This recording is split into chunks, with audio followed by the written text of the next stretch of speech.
everyone. I am Zachary de Lima. Welcome to the United Hour. Today, we'll be discussing many different topics. 4 days to preseason and no transfers yet. Transfer latest involving De Jong as well as among other players. CR7 unhappy by United's inactivity. And we'll also have the top shotter and boo boo of the week for you. Alongside me, we have President Chad, my co host today, as well as Mark Lewis. Afternoon, gentlemen. How are you all We're doing doing today? Marky Mark.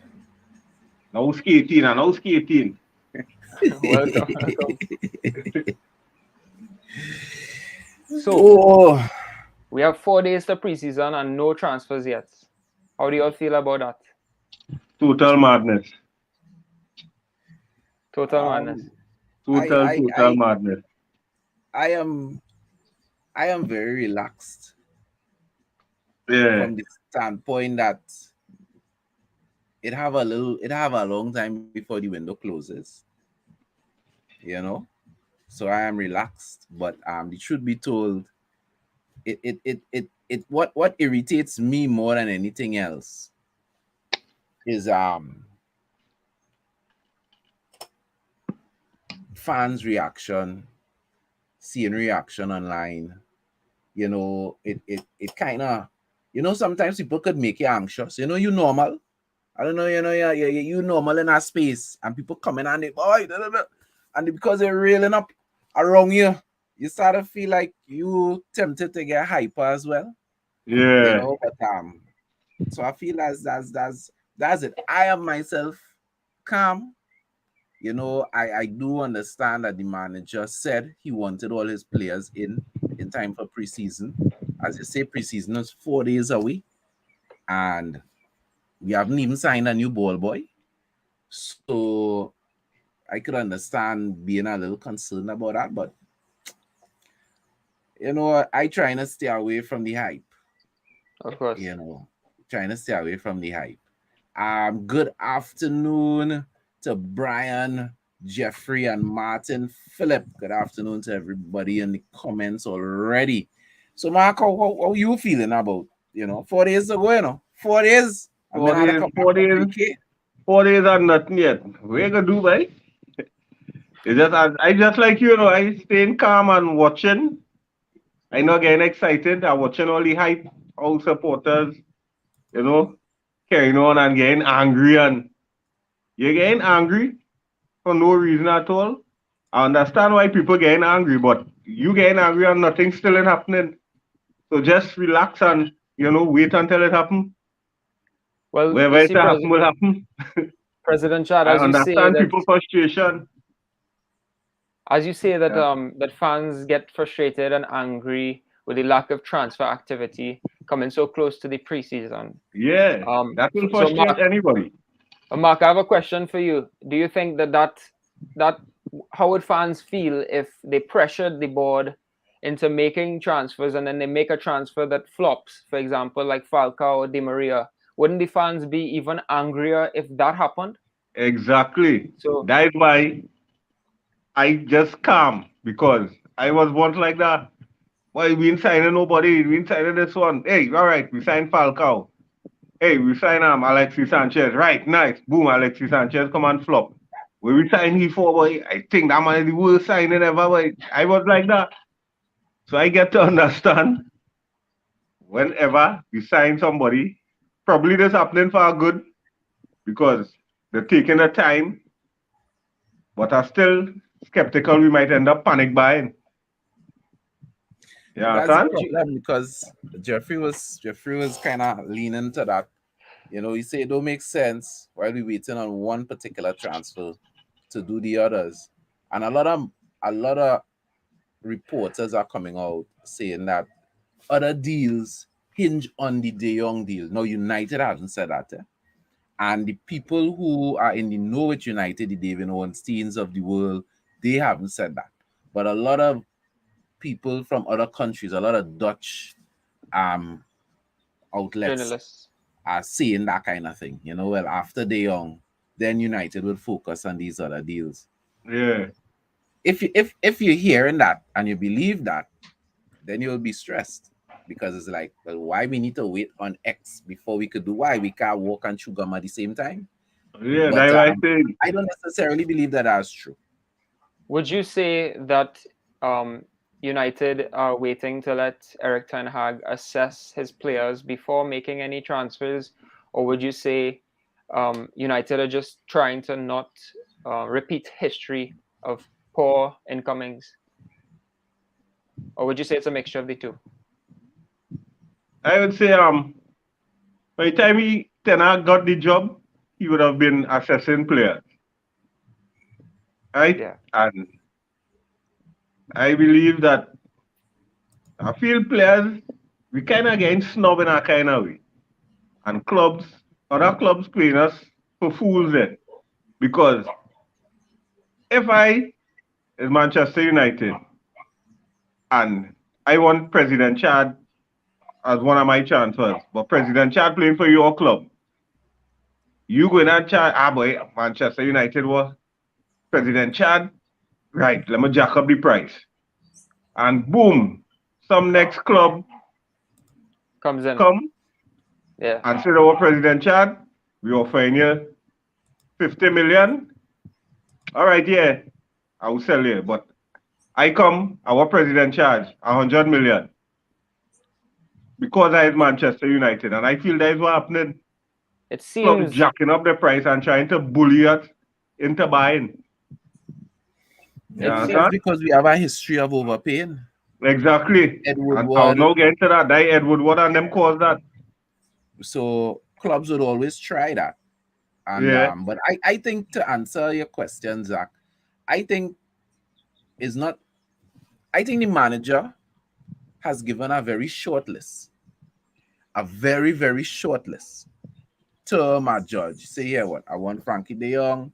I want Timber. Okay, that ain't working out. No worries. We could look at Martinez. I want Anthony. I want Erickson. Whoever. But it's a short list. I don't think it's a long list. You know, we It's used a to short hear list. with this guy who's in Mourinho. For every position, he'll have a 1, 2, 3. Right? yeah. I don't think it's that. I think it's a very short list. And it's kind of like, that is what I want. Only get that done. In the meantime, I want to see the squad. You know, I want to see the squad. I want to assess the squad, but this is what I want. And that is why it's not a long list. Because he not looking to bring in 10 players. I don't even think he's looking to bring in 5. Right? He has identified certain key areas and he just wants those players for those positions. And that's it. So my only thing is, this De Jong situation reminds me a lot of Paul Pogba. I don't know if you all remember the Paul Pogba thing. That Paul Pogba transfer dragged on for months. Yeah, months. That Paul Started Pogba. before the window. Yeah, that Even Paul open. Pogba dragged on for months, and For sometimes it months, was real months. close. Then other times it did look like it fall apart, and it was Yeah. just a Young and Restless kind of vibes, real soap opera. And then, there came a point where I was just confident, where I knew we were going to get Paul Pogba. And I have reached that point with De Jong. The only concern I had was City coming in for him, because remember, City losing players, right? City losing Fernandinho. They may Bernardo lose Silva might go. They may lose Bernardo Silva, but that is not really a replacement for De Jong. This one from Germany with Turkish background. Gundogan. Yeah. Right? Yeah. Because they losing those players. My concern was if City come in for him. But when City make it clear early on, nah, we good. We're not interested in De Jong. I got very relaxed. It's like, it might take a while, but I know De Jong is going to be a United player. Sure. At least in my mind. I'm sure that's going to happen. He's grabbing that number 21 when Cavani leaves. Well, Cavani out the door already, so yeah, why not? Cavani done out the door already. I see one of the comments there. Keep in mind it's ticklish due to Barca and the economic crisis, along with trying to sell TV rights to help raise funds before the 30th of June deadline they have with La Liga. Yeah, Well, I've seen Barcelona's name in almost any transfer that I see, I see Rafinha is linked to there, Bernardo Silva is linked to there, Lewandowski. So I mean, if they're gonna buy and bring in players, they're gonna have to sell. So I mean, You will not have to sell. yeah, Just like when we see in a certain rumor that, well, we know we have to sell defenders to buy defenders. yeah. But it But is I think quite. we the first club with the most set of defenders I ever come across. But honestly, I know that the fan base should be patient, right, guys? Yeah. But it's also difficult to see, your rivals or other huge clubs making Yeah. moves so Buying early players on. and you ain't doing So, nothing. so they would have them, get used to the environment of the club, be involved in preseason, get to know the Exactly. manager, the other players, develop that chemistry from early on, so they can Yeah. have a great start to the season. And I think that's what we should be looking to do. But also we don't want to just rush. But I think, Because as you said, he's created a short list, Chad. yeah, I So I don't mean, this is how I don't watch at it. A player that coming in after preseason, he have to hit the ground running. yes, He have to hit the ground running because he don't have time to gel with players, get to know your teammates. He don't have that luxury at that time. That was preseason is for. And I was buying a player during the preseason, before preseason start. That's what I buying a player for.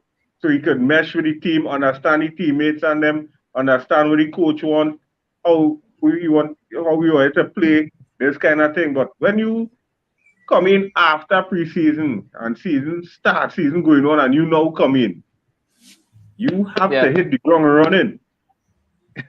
You understand? Let me just read some messages before we switch topics. Brian is saying, please note United doesn't rush with transfer movements, so let not your heart be troubled. Thank God Pogba is gone. There is a Yeah. God. This comment from Martin Philip here really is significant. He's saying yeah, young players with the present squad that came second last season ago, maybe Ten Hag is a greater magician than you all think. The one thing I want to talk about as far as young players go is that we keep one of the only positives about the LVG as manager was the fact that so many players in the youth system got a chance. Right? Marcus Rashford was the only one that really shined and is still with us. But there was so many players that got a chance on the LVG. And we also, everybody we whining about the fact that we haven't done much in the transfer window. But if we by the end of the season we sign 5 players and the likes of Ghana, the likes of Nacho, the likes of these guys hardly get a look in. We'll complain again. You just can't keep Yeah. happy. You understand? We want the youth to get play, but we also want to buy the finished product. You understand what I'm saying? We have Yeah. to, we just had a I I was don't want to actually temper expectations, but we need to be realistic. We need to understand that this coach has a history of bringing up young players, giving young players a chance, and then also to he's not really known to be a big splurger in the transfer market. So Yeah. we need to kind of I was actually going to ask you if it's possibly beneficial that no players have come in yet to give the youth players a chance for at least the first few preseason matches. I think that is very beneficial Yeah. for the youth Very. players to at least That is get a very proper look in. important. Preseason So is an important part of the season. Yeah, son. definitely. So we've also been hearing other news about the possibility of Michael Edwards becoming United's new director of sport. Um, any of you guys ever heard of Michael Edwards before? And why do you think United would want him if you have heard about him? I myself haven't heard much about him. I don't Now know. before Only before today, t- before only today today, I hear about it. I Yeah, didn't know who Michael Edwards was, and it should be told that is good. The people who are behind the scenes, for example, the sporting director or director of football at City. I don't exactly know what his position is. Tiki. He came in early. He came in before Pep. And when they brought Pep in, you still don't hear anything about him. But he has been the man pulling the strings. He was the man pulling the strings for Barcelona before, right? When they acquired that, when they had that big team that went to win the treble and stuff with Pep. So when these guys doing a good job behind the scenes, you don't hear the name at all. Yeah. And he has been working at Liverpool for the past 10 years. So he supposedly was supervising the acquisition of people like Salah, Mane, Virgil van Dijk. He was definitely part of that rebuild that Liverpool have been doing. So it is said that between Manchester United and Chelsea, we're looking to get that position filled, because remember we fired our chief scout and the guy underneath him and a couple people well in the back room, and we haven't filled all those positions. So the thought of somebody who has come from a successful program like Liverpool, spent 10 years with Liverpool, you must say, has had success, right? He would have been instrumental also in getting even the coaching, because when he started at Liverpool 10 years ago, Klopp wasn't there. So apart from the players that he helped bring in, he would have also helped bring in a manager. And based on his track record, I think it'll be good. I think it'll be significant based on his track record. The fact that he coming from Liverpool doesn't really bother me so much, because it's an administrative position.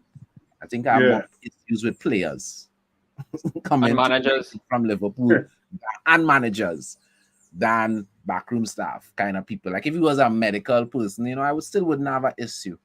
Because these people bring their own skill sets, and it's a different set of skill sets. So, well, I just hope he doesn't have like an ulterior motive, coming from Liverpool. But that begs the question: why would he be leaving Liverpool? That is what I haven't in my research. I haven't found that out. Yeah, I don't know if it's just. 10 years in an organization. Just like how players would get a fresh start. Yeah, would want something fresh. I don't know if it's that. A new challenge, yeah.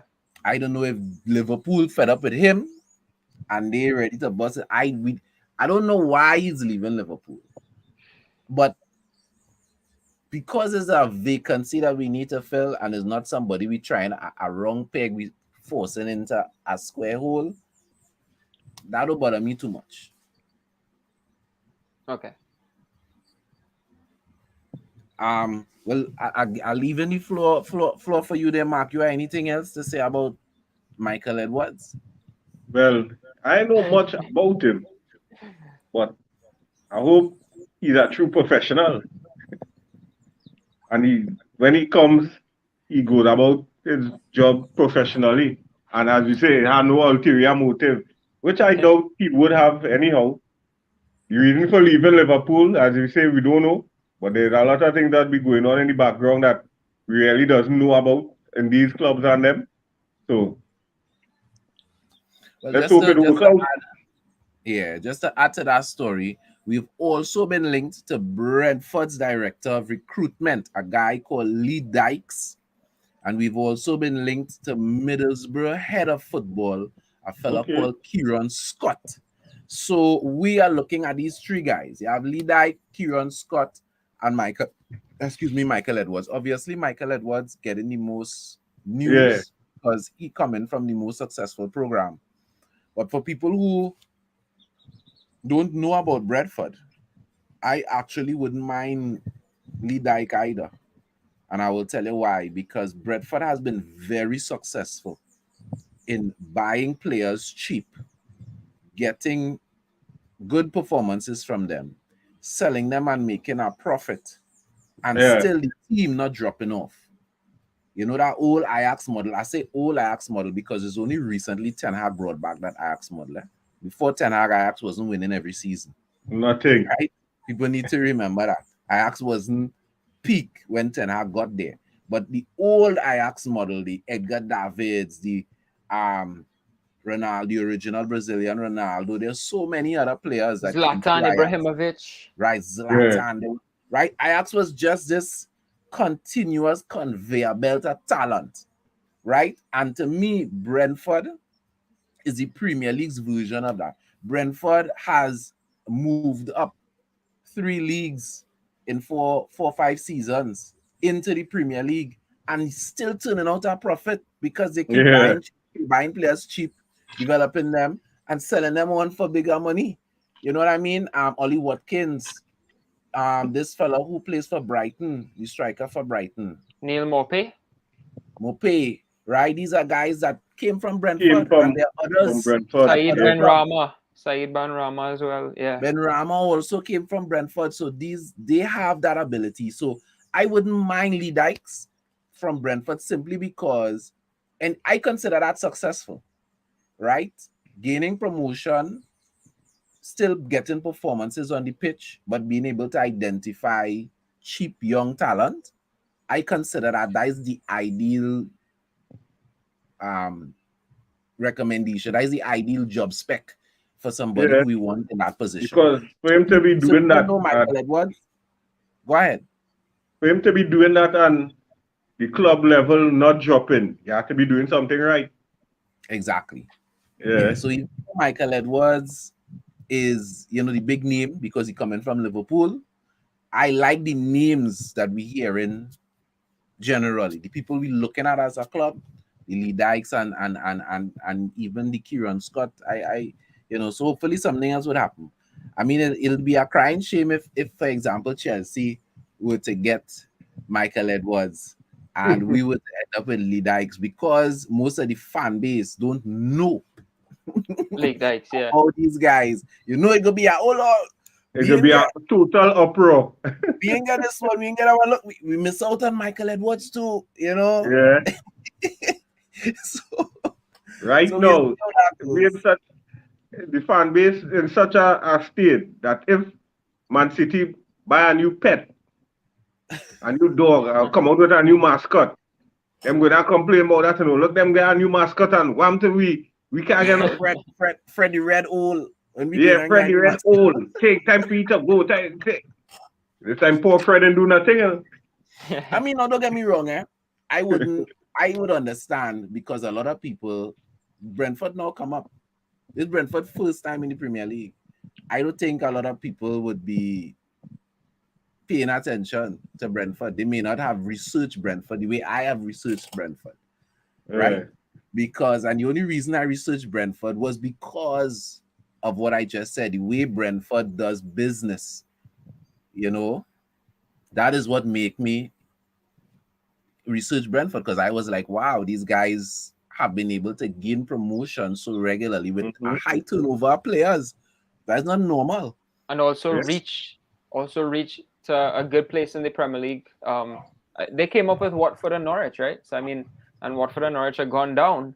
They stayed up, and they also stayed up in a comfortable place. So, right? They must be doing something right. Exactly. So, people, I would understand if they support because they don't know. They may be like, but I for one, any one of those would be a good choice. If we get Michael Edwards, I wouldn't be upset.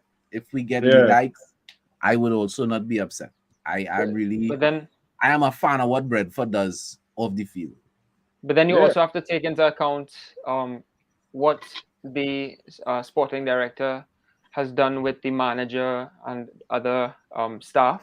They developed a chemistry together, and you have to wonder if that can be developed with our club as well, but I'm sure that could happen. It's just, it might take some time, the way that Brentford took a few seasons to come up.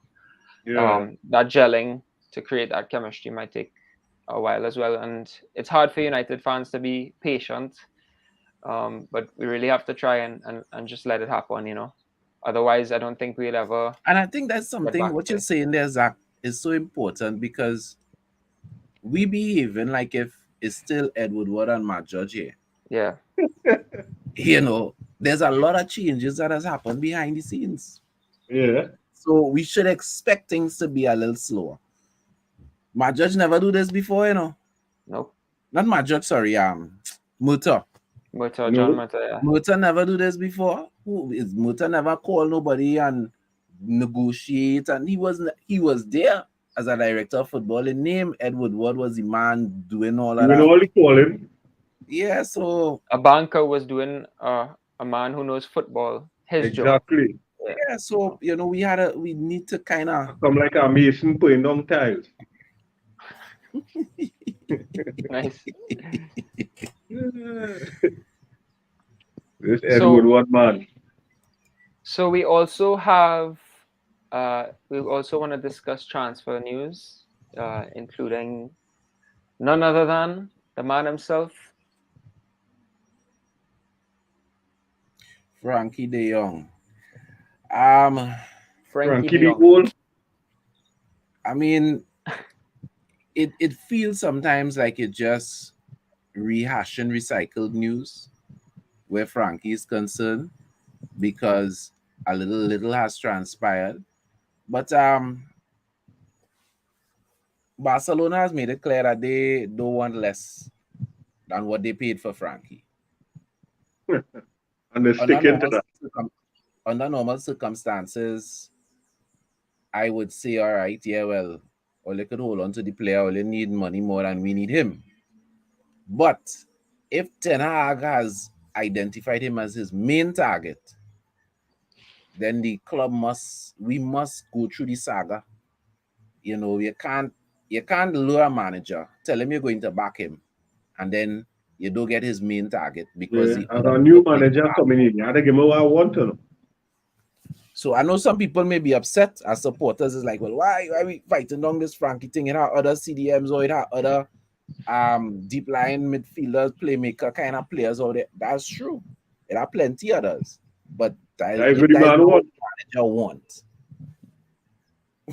And Well- want Frankie. Give him Frankie. Well, Frankie worked with Ten Hag, and in that And he had amazing success with Ten magical Hag as season, well. a magical season that got them all the way to the semis. Yeah. You know, and it would be an ideal signing because they could work well together, and that's one of the positions that we need to strengthen. But you said Barcelona don't want anything less than how much they got for him. How much Yeah. they paid? Yeah, how much they paid, which is around between 70 to 80 million euros. So that's around 54 million pounds kind of thing around there. A little more than that, but that's what they want.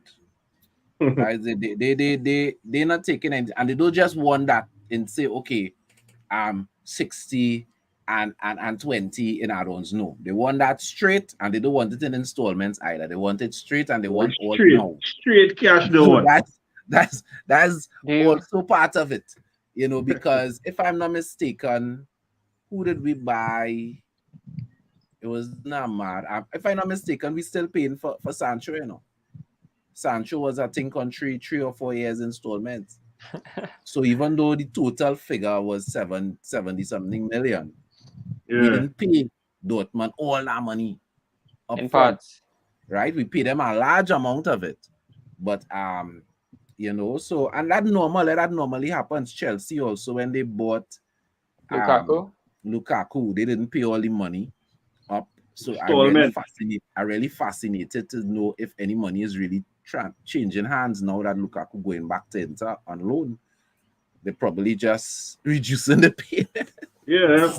If them still paying for Lukaku, them just had to send him back on loan. I wouldn't like to be a Chelsea fan right now, you know. No, well, people might say what they want, but Chelsea worse off than us, you know. Yeah, boy. Yeah. I mean, we hearing Ed Woodward applying to be the new CEO at Chelsea. I would love it. If that happened, Chelsea worse off than us. I think we need to, you know, we are not the only clubs struggling. Under pressure. So should we pay? Do you think that De Jong is worth that fee? Should we pay for it, or should we look at other targets in that position? Well, Mark, you wanna go first? we should be looking at other targets, just in case. Backup plan. Backup plan, just in case. But looking at the season he had with Barcelona, people will say that he ain't worth it. But it had to have something in the player that good enough for the manager to want to make him his priority signing. You understand? So whether or I not agree we with you. think he worth it or not, the manager, the new manager, want him. So that means he worth it in the new manager's eye. And that's exactly what I Understand? was going to say.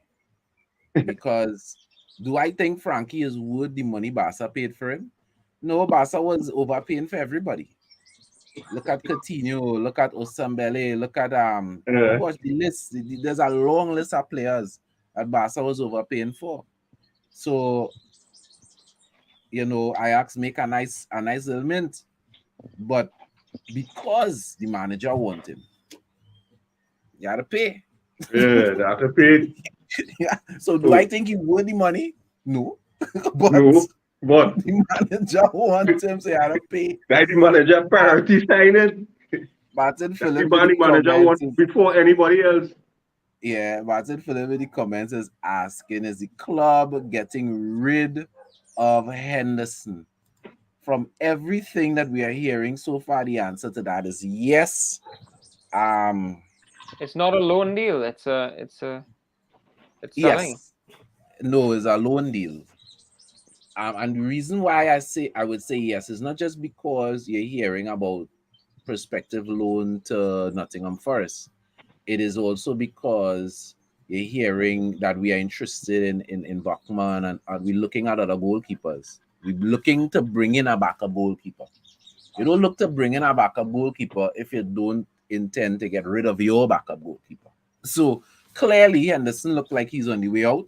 Newcastle is not going to be in that location. Newcastle signed today Nick Pope from Burnley for a paltry sum of how much did they sign Nick Pope for? I think it was 13 million or under 25 million. It was small money, right? But Newcastle has signed Nick Pope, so Nick Pope is going to be Newcastle's number one. So Henderson is definitely not going to Newcastle.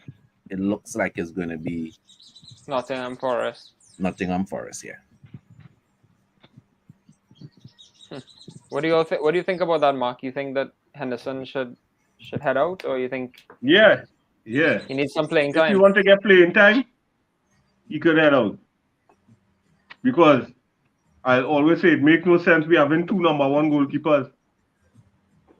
At We one will run time we into had problems. What time we had three for real? You understand? Because Romero. you use number one, I use number one. I want playing time too. You understand?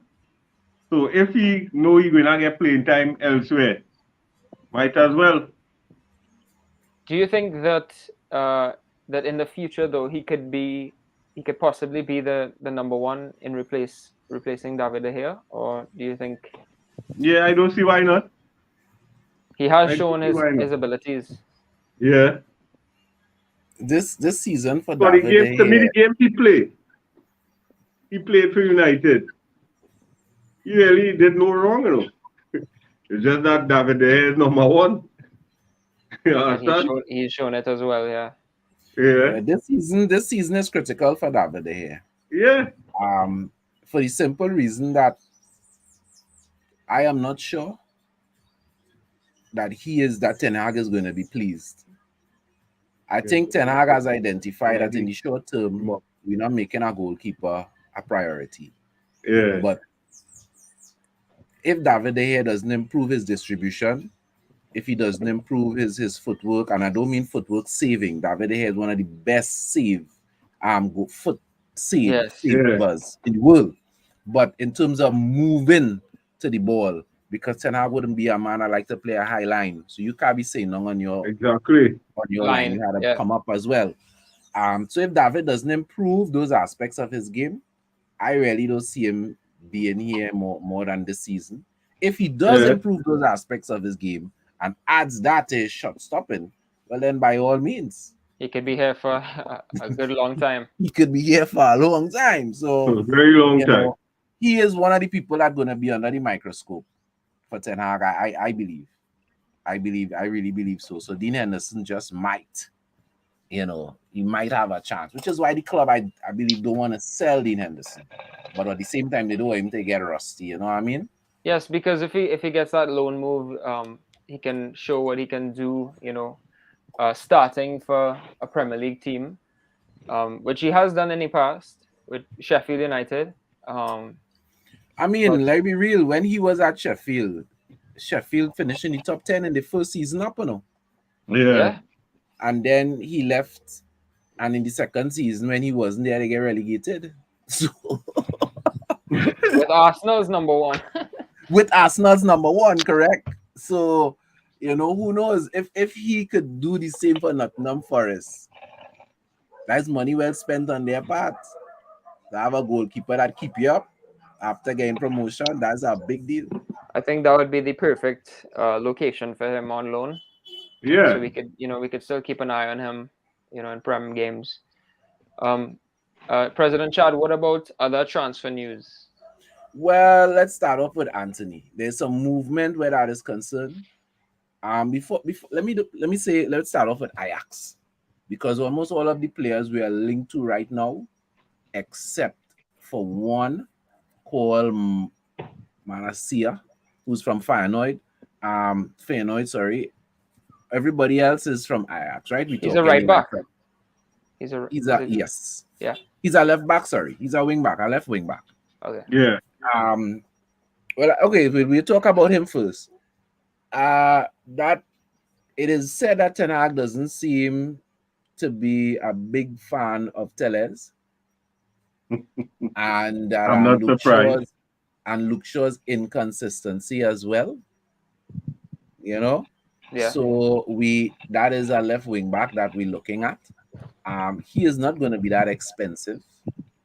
But there are some other clubs as well are looking at him because he's had a good season in the Dutch league. Right. So let's get to Anthony.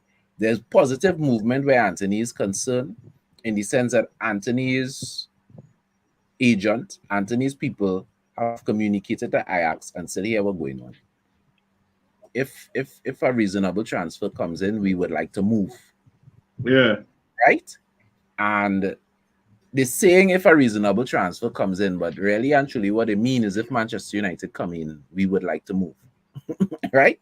Yeah. So it looks like Anthony, so it looks like Anthony is actually looking to push a move to come to Manchester United, which would just make me happy. Anthony is more than De Jong. De Jong is Ten Hag's guy, so okay, fine. But for me, from over a month now, the player I want to see at Manchester United is Anthony.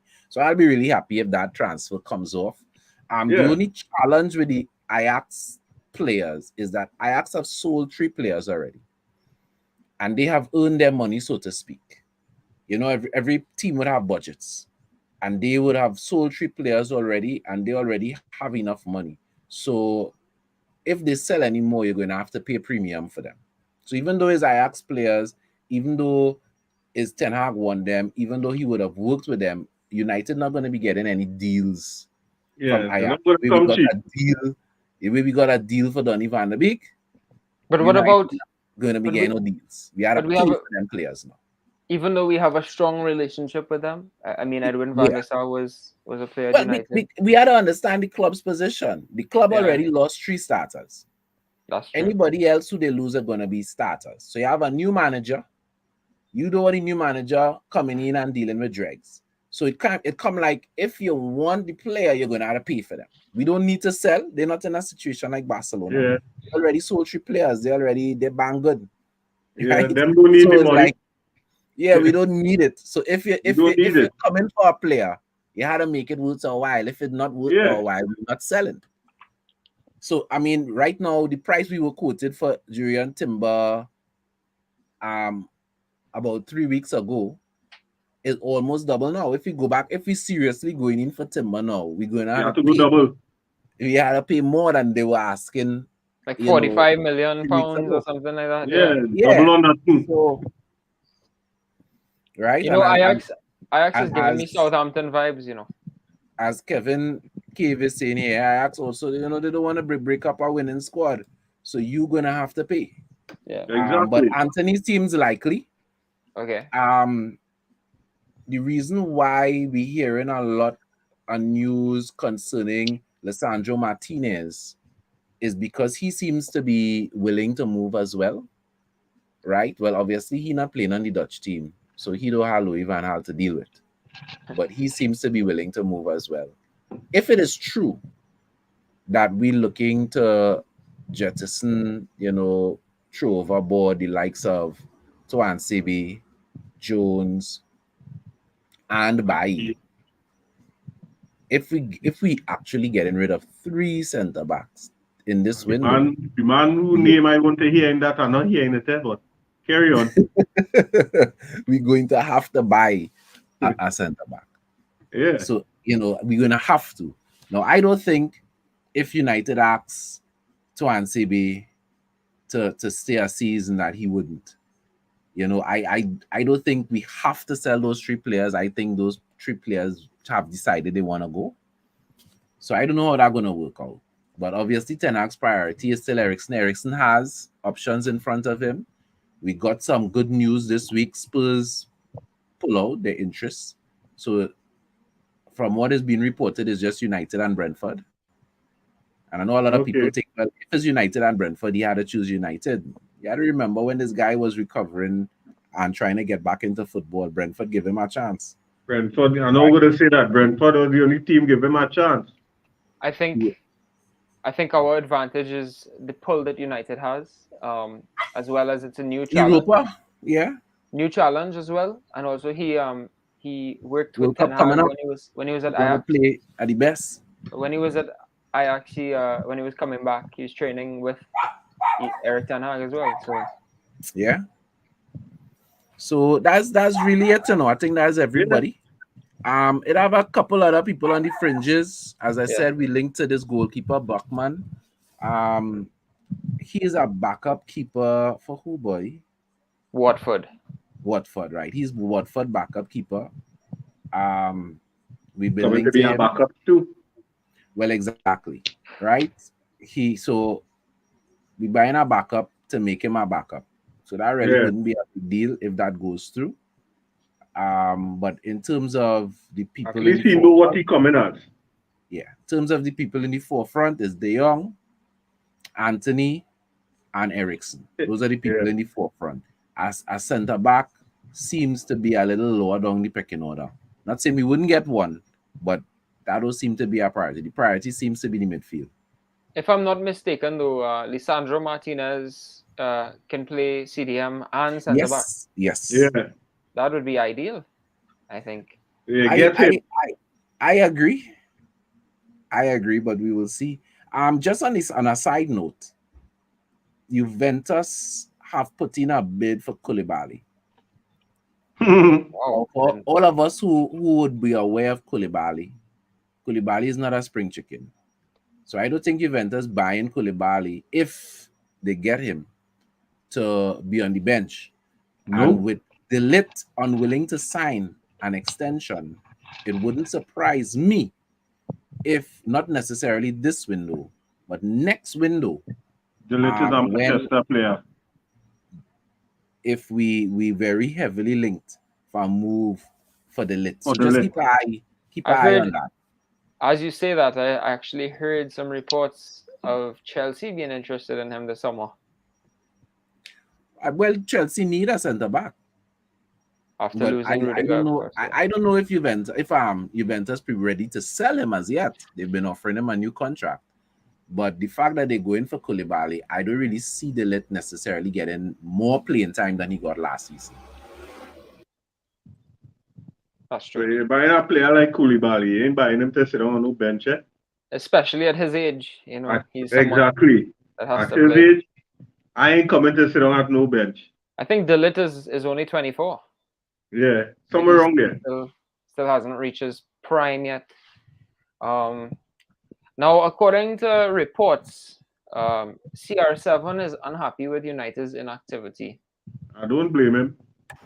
Would you'd be unhappy as well if you were him, right? Yeah. Yeah, I don't blame him. Especially after last season when he carried us to the Europa League spot. I don't blame him at all. After know, seeing the kind of catastrophe happen this season with my defenders, lack of service up front, winning numerous graveyard shifts, I would have been pissed too. You understand? you know, I agree with that.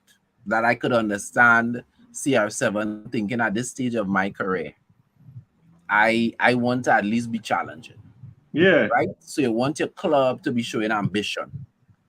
My problem is not what he said, but the fact that it has become public. If he did say it, right? Because United has done a very good job of dealing with leaks and all kind of thing. I mean, as CR7, why you putting additional pressure on men like Murta and these kind of things? Why are you doing that? No, that's what it is. Yeah. Why you doing that? That I don't think They're I done don't think under that's that pressure good. already. Yeah. To hear that I not happy. I more pressure on No, them there. yeah, that's a that unless you trying to instigate a move or something, unless there is something going on with CR7, then I could understand that. If you're probably looking at an MLS move or something, you know, Retirement move. you're trying to start to paint a narrative that of discontent to do something else. But if your intention is to stay with Manchester United, you could call the manager, you could call Murta, you could call Richard Arnold. You think any of them not going to pick up the phone if Cristiano Ronaldo call them? And you could say, fellas, what's going on and get information. You don't go and put them thing out in the press. Yeah. The fan base done melting down. Yeah. He rocked the boat there. He rocked the boat. Yeah, Like what you do there, you rock the boat there, you shake it up. we don't need that, but that's Yeah. just me. I don't have a problem with what his feelings because most supporters feel that way. But you, as a Yeah. big star in the team, you shouldn't be saying them things. It has me wondering if he had a contract like Mbappe and he had the rights to transfers, he would be like making moves all the time. Like he'd be That, real pressuring them even more. that, Like, listen to me, if he had a Mbappe contract, yeah. half of that team gone. I'm telling you. I'll tell you something. And there are two little bits of information I got behind the scenes. I kind of questioning the source a little bit. So for now, take it with a pinch of salt. But I heard that the reason Cristiano Ronaldo has allowed this to come out is because he doesn't feel like he's in the loop.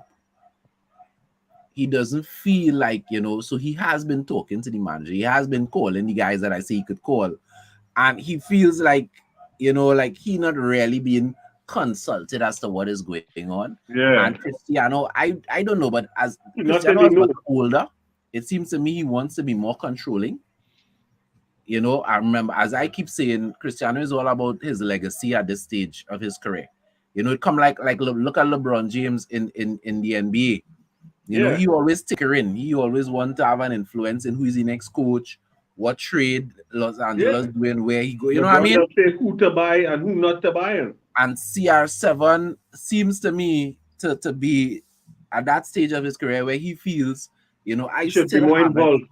and I need to be involved. And the fact that he not hearing anything solid in the background, he's like, that's why he put this out. So that's one. The other thing I want us to keep our eye on is Nirma. That could PSG, be a creeper in the dark, eh? yes. PSG has offered Nirma to Barcelona officially for small money. I'm hearing small money is like 50 million. Yeah. Right? I am hearing behind the scenes that PSG has also offered Nirma to Manchester United. Oh Lord, no. Right? No, well, I just saying what I hear. I ain't saying that it's true. That is going to happen. Because I But hear the same thing too. that's what I'm hearing. I'm hearing PSG has been trying to shop around to get Nirma out the door. And obviously, you can't offer teams that don't have the money and or the prestige because this is a World Cup here. This is Neymar last World Cup, Yep. right? So you wouldn't offer Neymar to Brentford. They Mm-mm. may be more than willing to pay the money for Neymar, but you ain't gonna offer Neymar to Brentford. So Neymar is being offered behind the scenes to certain clubs, and I'm hearing that United is one of those. So we'll keep an eye on that and see how that progresses. That could end up like you're hearing CR7 going Man City and then boom, he back by Manchester. Well, obviously the problem with Barca would love to get a big name like Neymar through the door, but yeah, Lewandowski. You just have a list of players that Barca want. Right Yeah. now, Barca can't bring in a new ball boy. You telling me? Right? Barca can't bring in a man to cut the grass in. So, we'll see how it goes.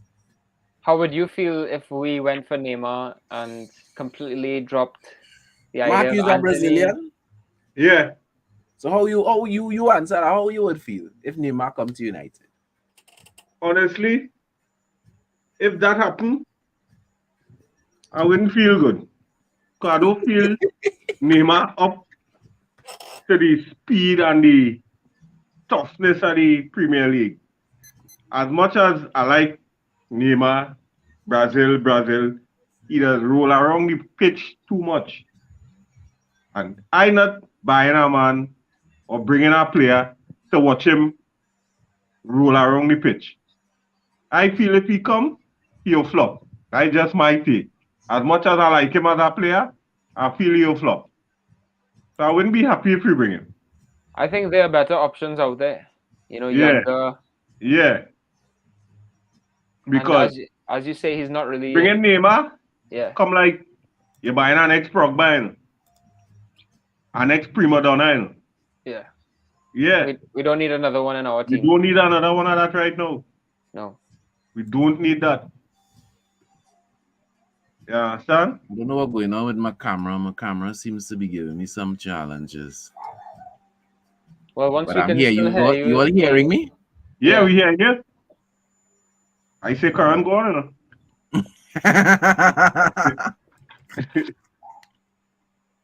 I think we should just focus on the current targets and completely forget that. And if we bring in strikers, bring in younger strikers, more hungrier strikers. So you don't have CR7 there already? Yeah, so we were actually linked to, I think it was a Derby County 18-year-old striker that Crystal Palace signed, I think. Okay. You can confirm that? Yeah, but you'd have to believe that we probably really wasn't interested in that player. It was just that was just our name thrown in there for Crystal Palace to move fast, Yeah. That's why it can't handle. They threw in Manchester name and to get our next club. Yeah. All right, fellas. So to wrap up, we'd like to talk about the top shotter and boo-boo of the week. Mark, would you like to go first? What would be your top shotter? Top shotter. Nothing to do with football. Golden State. Ah. Yeah, understand? Yeah. Boo-boo. All the people who was hating on Golden State. All the Golden State Warriors haters. According to Draymond Green. What are they going to say now? Well, listen. What are they going to say now? Golden State. You understand? I think that had the worst record in the NBA last year. Didn't even make the playoffs. They come back this year. Stronger than ever. What are you going to say now? President Chad, what about you? What's your top shotter for the week? Well, who's your boo-boo boy? I hear your top shotter. Who's your boo-boo? He said the boo-boo is all the people against Golden State. Yeah. Against them. All the people who are hating on Golden State. All right, cool, fair enough. Well, I support Golden State as well, so my top shotter had to be Golden State as well. Yeah. Without a doubt. I was very happy, watching that and watching the game, staying up late to watch that basketball. I was very happy with that. I don't know, boy. I was even happier when I watched the parade. Yeah, and then because being a supporter, you're looking at the struggles Yeah. of people you like. You're looking at the struggles that they have endured. Steph Curry, the injuries in the early part of his career and stuff like that. So you really appreciate that. My boo-boo is Paul Pogba and the Pogamentary. Yeah, boy. Oh, God, boy. Pogamentary documentary. I made a decision that I was not going to watch it. And you watch it? No, I didn't watch it. Okay. And apparently a lot of other people made that decision as well, because the ranking of the Pogamentary is very poor. Right now it's rated 1.1. Yeah. And also the viewership of it is very bad. And I am happy about that. So Paul Pogba and the Pogamentary is my boo-boo of the week. Okay. Well, I would give my boo-boo of the week is actually Juventus re-signing him. I don't think he's going to give them a lot, but I mean he could. Man say he want to prove United wrong in not gaining big money, So let me see. I mean it's possible, he was turning it up back then, but back then he had players alongside him like Marquisio and Pirlo and these fellas that gave him the freedom to do what he does. And my top shotter of the week, what would that be? I have to think about that, I didn't think about that one. Just go with Golden State and make it easy now, man. Yeah, we could make it unanimous. We can make it unanimous. All right, I'll give it. No pressure on you, no pressure. All right. Well, that is it for today, guys. It was a great show. Great show. Very, very interesting. Great topics. All the people who still haven't liked, anybody out there, I can't imagine why you wouldn't. But if you haven't subscribed, make sure and do that. Spread the word. Spread the word. Like and subscribe. Well, I mean, you hosting the show today, Nicholas. So you had to give the parting words, whatever those words going to be. Nicholas. Sorry, not Nicholas. Zach. You hosting the show today, Zach. So yeah. Final say is yours. Well, hopefully soon we make some movements on the transfer window, bring in some players, and we finalize whether we're gonna have that new sporting director, and hopefully CR7 can be a happy man again soon, right? Soon. And as we like to say on the United Hour, we don't divide, we multiply, right?